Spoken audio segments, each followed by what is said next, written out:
And good evening, adventure racers. Tonight I'd like to go over a new app called RaceOwlRacer. I'll show you how to set up and then to use the basic functionality of it. First of all, download it from the store.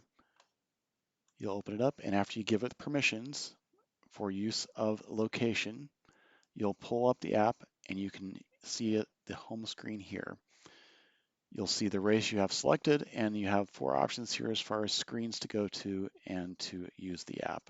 We'll start off with registration, so click on that. Once in registration, you'll need to enter some basic information. Update race list from RaceOwl. You probably won't have to do anything there. This is just in case you want to synchronize with RaceOwl. Say you've been offline for a while. This will allow it to go off, talk to RaceOwl, download the latest and greatest events. Once you've done that, pick the event you want. I'm going to pick our Missouri American Water MR340. I'll pick that one simply because it has an open registration right now, which means I can enter whoever I want, whenever I want, and it won't yell at me. These other races are closed registrations, so it will not allow you to register your app for that one. So we'll pick this one, open registration. The event shows up here, and I need to pick a division that I'm going to be in. I will pick, we'll say, tandem pedal drive. And I need to enter a phone. This is really for in case of emergency, and if the race officials need to contact you, say there is a storm coming or a barge on the way or any sort of course hazard, this is what they would use then to broadcast a warning message to you.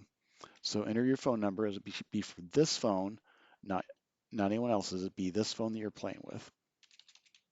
So I'll just enter some junk here. Next, you'll need a racer ID. This will be like a bib number or boat number. I will enter, well, let's see, we'll do 19 like so. I think maybe something like this. And then a first name and last name. This can be an alias, but we just need something to kind of identify who you are, and you don't have the wrong racer ID entered. So it should be whatever's on your registration you're going to enter here. So we will enter RaceOwl test. And the last one, cap code, is really only for official use. That's used at the finish line to record official time ends and is not meant for general racers. So don't use this one. Then all you do is press the register button. It'll say, are you sure? You say, yep. And it should come back with a success at top once you have been registered. All right, so now we're all registered. We can go and start playing with the RaceOwlRacer. First thing to notice is status. This is going to be your tracking status. Now, this is different than previous apps in that it will automatically track you. It automatically turns on tracking if you are close to the race event.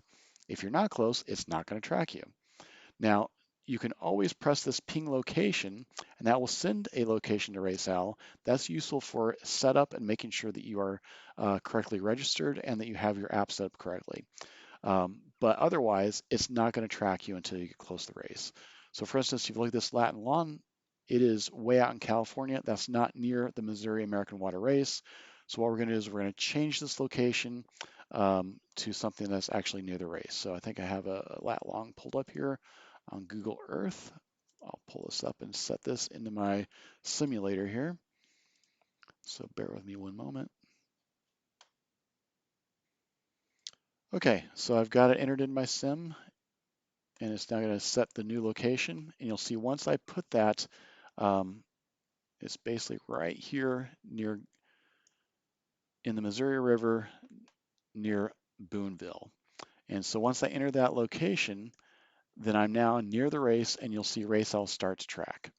And so you'll see it counting down. As soon as it hits its time limit, it will then send another location to RaceOwl, and it will ping I believe it's every 5 minutes for the Missouri American Water. And it will just keep on going until you get outside of the tracking or you turn your app off. The reason we did this was just to remove user error, so it will automatically track as soon as you're near the race and the race is active. So if a race doesn't start for 4 weeks, well, it won't be tracking. All right, let's go back out of this. All right, next is checkpoints. Now, not all races need a checkpoint, but for the ones that do, you can use this to enter your log your information. So go to checkpoints. It will automatically select the checkpoint that's near you. it'll automatically fill in your boat number. And if you are wanting to do it from a different location, you're going to press this and pick that location. Um, and then what you do is you just press check in, check out, or DNF. DNF is in did not finish, so you are withdrawing from the race. It's going to use the current time. If you want to adjust that, so say you got into a checkpoint and you forgot to do it, as far as pulling out an app and actually entering your log, you can actually go in there and move that time back some amount. And then you press check in, and then RaceOwl will come back with an acknowledge or rejection, and then you can move on. That's when you go in, and then once you're leaving the checkpoint, press out, and you're good to go. Yes, checkpoints. Now, the next thing is navigation. This is the thing that's really new for RaceOwlRacer. It's similar to the Android version, but this is for iOS. Navigation has been a very popular feature, and I hope this is as good as it has been for the Android side. So navigation here, once it is a subscription base, so once you've paid for that, it will pull up the navigation. You can see here it looks a lot like the Android Pro Paddler in that it gives you a red line for the desired track or the recommended track. And then as I zoom in here, just by pinching the screen on my simulator, I've got to do an Alt key. You'll see it shows this green line, which is kind of a warning track. So stay within that. Stay within the warning track and you'll be fine as far as not hitting anything. Um, as you zoom out a little bit, you'll see the cyan colors come in. That will be like the river's edge or any wing dams or any other hazard that the course might have. Up here, you'll see display statistics. These are selectable via the settings. And then down here is a zoom. This is the length of the screen is 1.4 miles. And as you zoom in and out, you'll see that change. So you can zoom way out. I believe the limit is something like 60 miles for English units. And you can zoom way back in down to 0.1 miles or so. This over here is just a compass. It's the red part is pointing to what true north is. So anyway, keep your boat in the middle of this channel. You'll be fine. Pick your options for this by going to the settings screen. So settings will be found here. These are the current settings that we have in the app. What you do here is this enable voice feedback. I'm not sure we'll hear it, but this turns on kind of a voice feedback. So if you have your screen off, you will hear periodically at whatever rate you pick here, you'll hear the things you have selected here. So display items where the speed, cross-track, etc., they will be read out to you every 5 minutes, every 10 minutes, every 20 minutes, whatever you have selected. This is a new feature for the iOS where we're showing other racers. So as you turn this on, you will see other chevrons of other racers on your map. I don't know if this is going to be near any or not. We'll see. Let's zoom out. Yeah, there's a few there.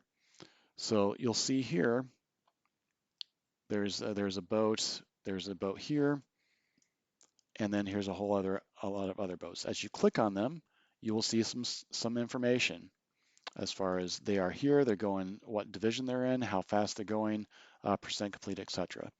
So that could be useful as you might want to know where other folks are. Let's show other racers. Estimated positions. This is an important feature. These trackers only update every 5 to 10 minutes to even an hour for some of the satellite trackers.